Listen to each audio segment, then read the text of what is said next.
It was a day marked by mild sunlight and the pervasive fragrance of spring in the garden.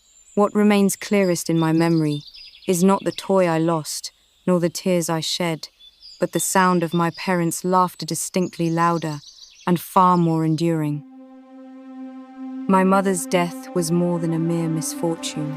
With her passing, our family's serenity was buried alongside her, leaving little hope that we might ever recover it. I watched him weep, and in that moment, I knew grief would ask more of me than I was ready to give. A gentleman crushed beneath the weight of grief often resorts to the easiest comforts, gambling and spirits. My father, tragically, was no exception to this common folly. The arrival of creditors at one's door is never pleasant, but never had I imagined such unwelcome visitors would become frequent guests in our household. The disgrace brought by my father's mistakes threatened to swallow my life whole. Proposals of marriage had not been unfamiliar to me, but I had never expected to see faces so old and avaricious looking toward me with such eager anticipation.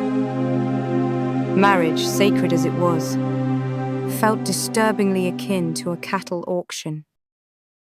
A masquerade where vanity meets hypocrisy was mere theatre, yet I foolishly hoped for a change of fate.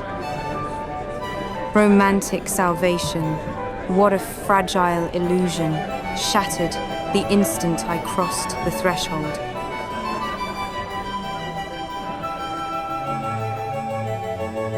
Upon glimpsing the captivating stranger, I knew instantly that he was dangerously intriguing.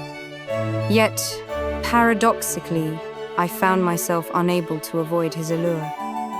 It was one of those unfortunate moments when danger appeared sweeter than virtue. Without quite understanding why, I suggested a marriage contract as though compelled by something I dared not name. But once the wheels of fate begin to turn, one cannot simply stop them. The Earl's manner spoke of power far beyond my expectation. Its beauty was unmatched, yet amid such perfection, watching the nobles laugh in the garden, I felt deeply out of place.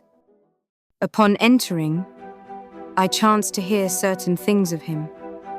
Rumors called him ruthless, loveless, a schemer among royals. But the more I knew him, the more absurd those tales seemed. In the end, I had to accept his quiet kindness and my own misjudgment. My calm was short-lived.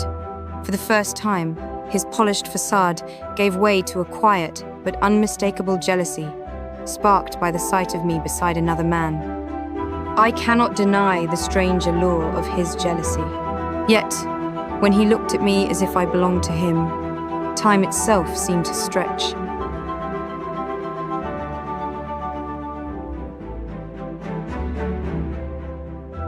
Was my faith in freedom from him nothing more than a naive delusion?